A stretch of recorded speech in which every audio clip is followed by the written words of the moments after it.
Story time, story time, story time with Katie.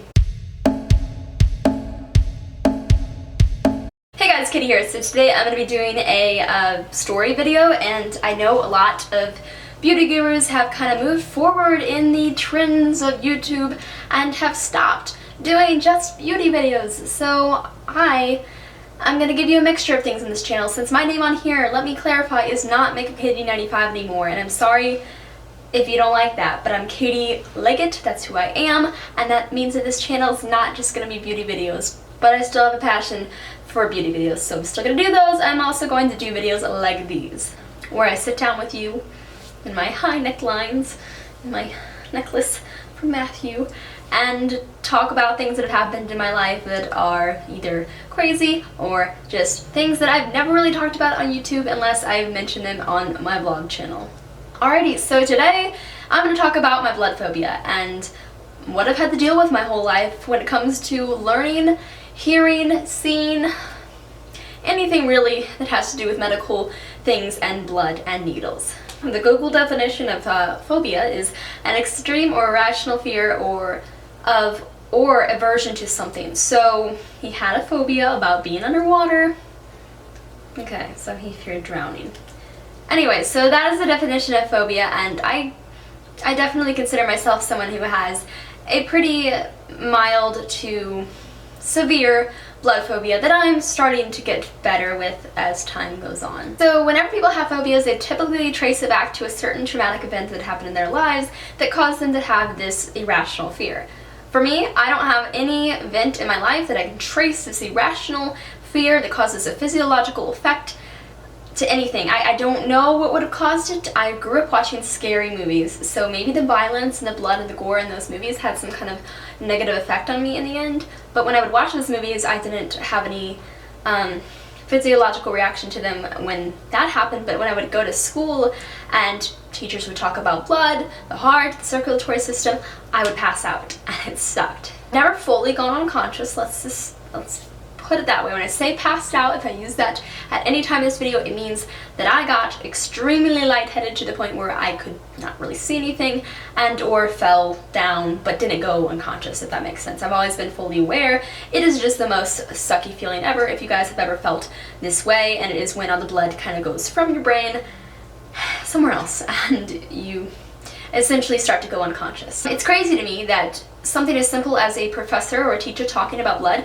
could have this reaction on me. So my body reacts in a certain way to when I hear people talking about blood, and that's how it's been almost all of my life. So the first time I passed out, I was going to tell that story, I felt this way, was probably around 3rd or 4th grade in gym class. And I have the distinct memory of a person coming in and giving us a presentation on Red Cross blood drives, and there was no blood, nothing real, they were just talking about the process, and I immediately had to go to the nurse, and usually they would just put my feet up at the nurse so that I could regain consciousness and be okay again, and that just allows the blood to go back to my brain. Look, I'm able to talk about blood right now, isn't that weird? I don't know how this works. Anyway, so whatever was causing this weird effect on me was the irrational fear, whether it was that I was grossed out by blood or just the idea that anything that had to do with blood just, I don't know. And I still to this day don't know why I have this phobia and why it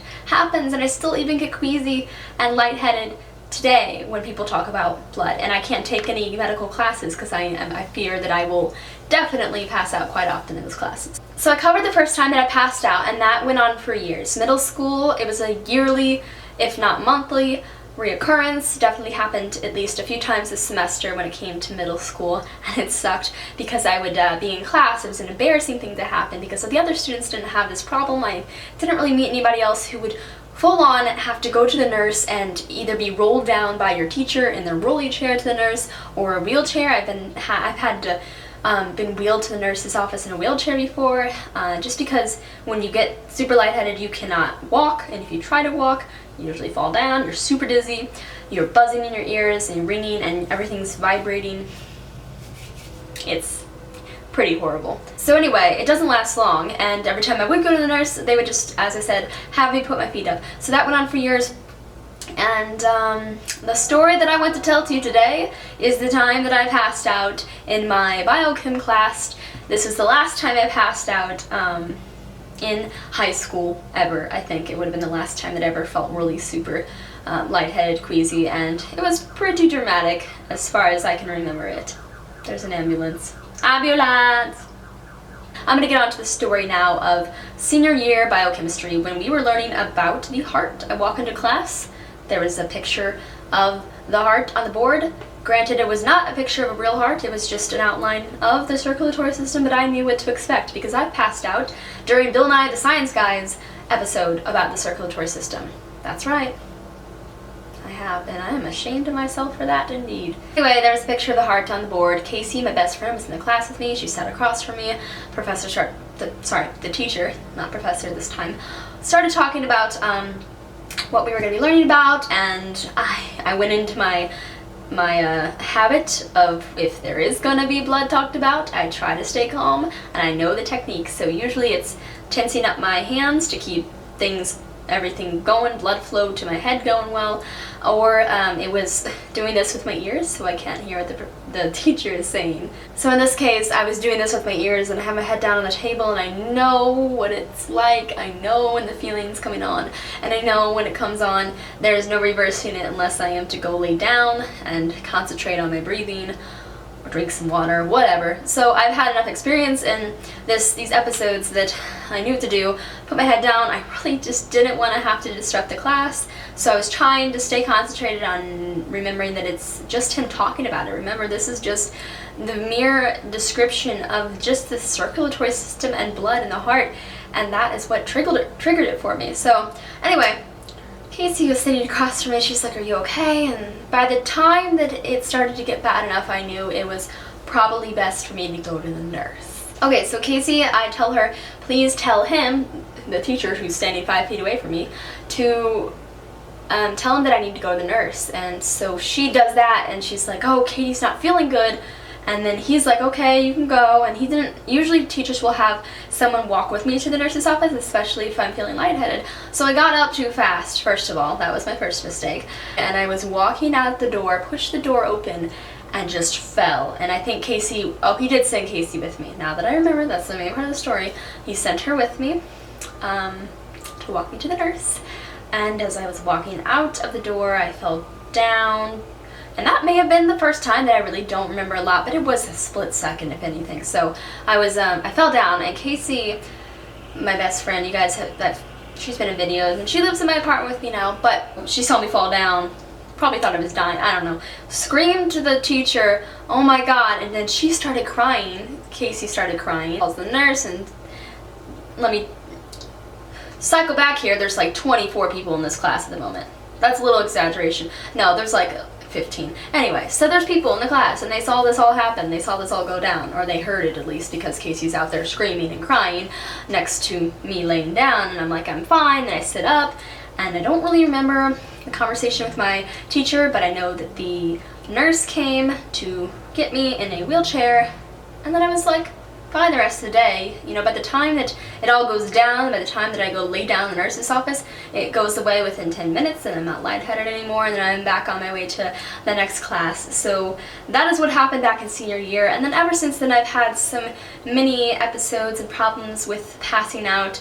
Alright, so that's story time for the day. Don't know if it was entertaining for you guys at all, but the main point of this story is to let you know that if you guys have phobias and fears out there, you're not alone, and I have a pretty major one that has kept me from getting medical attention for years. One that kept me from going to get vaccines. By the way, needles are the same way. When I get shots, I pass out. It kept me going to get vaccines, kept me from going to get vaccines for 7 years of my life. So when I had to go into college last year, I had to get 4 shots. I know that as I move on in life, I'm going to have to get better with this phobia, and I'm going to have to eventually move forward and realize that it's an irrational fear. We all have bodily fluids, and yeah, so that's my phobia. I get a few questions that I'm going to answer About this phobia, the main one is, Katie, what about your period? Because, you know, that's blood once a month. What do you do about that? I have no issues with my period. My own blood, I've passed out before when I've gotten paper cuts, and that's been an issue for me, is my own blood, but it's usually just people talking about blood, or if I'm in a school setting and I see blood, that has triggered it for me too. Sometimes I can stay pretty calm. So yeah, the once a month gift, not an issue for me because it's just different, and I've never been able to explain that. It doesn't make any sense. None of what I'm saying probably makes any sense. But anyway, so periods are a-okay for me. I've never passed out because of periods. And then another question I get is, how are you able to handle blood in movies? Well, I typically am able to handle blood in movies if it is a movie I've seen before, but if it's a newer movie in theaters and there's a super bloody scene, I have been prone to just close my eyes because I'd rather Casey's home. So that's what I do, and if you guys have any other questions, or if you guys want to share your experiences with your phobias, your blood phobias, whatever you have, down below, please let me know. I think the phobia, by the way, the general terminology for it is hemophobia.